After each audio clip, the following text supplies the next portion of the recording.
صباح الخير مزيوناتي، مرحبا بكم في قناة بنيتة وماماها. اليوم غادي نقدم لكم كيكة بمناسبة عيد الأضحى. أول حاجة عيد مبارك سعيد، تعيدوا باش ما كتمناو إن شاء الله يا رب نتوما والأسرة الكريمة ديالكم.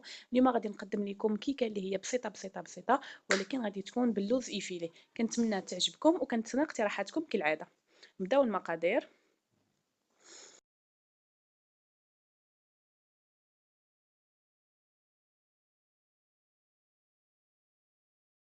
أول حاجة عندنا 4 ديال البيضات، حكينا حامضة، كاس لاروب ديال الحليب، كاس لاروب ديال الزيت، كاس ديال السكر سنيدة، اللوز إيفيلي اللي غادي نعملوه تحت في الكيكة، وهذا عصير حامضة وحدة تكون كبيرة.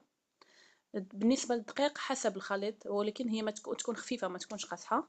وكاينة ايديال وكاينة خميرة. خميرة ما درتش الساشي كله، درت تقريبا لاروب. وهذا الصح اللي غادي نديرو فيه الكيكة، ندخلوه الفران.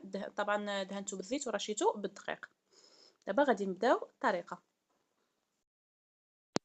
اول حاجة كناخدو 4 ديال البيضات،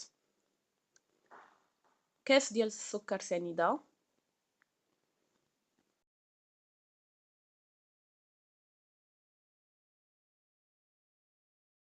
شويه ديال الملحه كما كتشوفوا، وكنطربوهم مزيان حتى كنحسوا بان السكر داب لنا في البيض. عاد كنزيدو من بعد كاس لاروب ديال الزيت كما كتشوفوا في الصور. من بعد كنزيدو كاس لاروب ديال الحليب،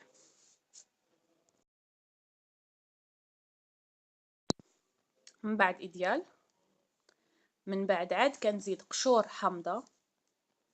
من بعد كنبقى نزيد الدقيق بشويه بشويه حسب ونجمع، ولكن تكون لي في الاخير كما قلت لكم من قبل تكون خفيفه ما تكونش قاصحه. من بعد كنزيد خماره ديال هذا الساشي. هذا عملت تقريبا 75% من هذا الساشي. وطبعا عصير الحامض ما عملتوش في الاول باش ما يقطعليش الحليب، عاد عملتو دابا عصير حامضه.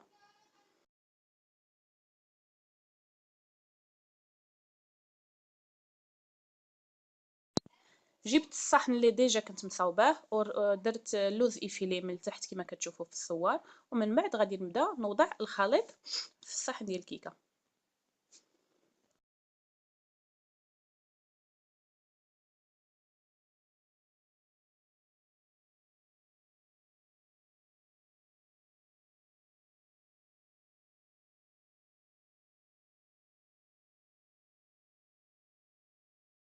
ندخلوها طبعا للفران طيب، وهذا الشكل ديالها من بعد ما طابت كتجي غزاله غزاله. وطبعا المنظر ديال اللوز ايفيلي اللي كيكون فيها كيجي غزال. هي بسيطه وعملناها في هذا العيد هذا.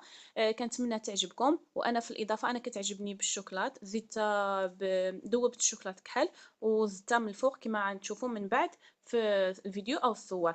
كنتمنى تعجبكم. سمحوا لي حيت مروحه شويه. وعيد مبارك سعيد مرة تانية. تعيدوا باش ما كتمناو يا رب، وتحققوا كل ما كتمناو يا رب يا رب يا رب يا رب. كنتمنى هذا الفيديو هذا ينال اعجابكم. كنتمنى اللي اول مره كيشوف هذا الفيديو هذا يتابونا عندي في القناه باش يشوف الجديد. كنتسنى اقتراحاتكم من كل قلبي. اي واحد بغى شي اقتراح انا رهن الاشاره. شكرا لكم بزاف مره اخرى، وبالصحه والراحه. بسلامه.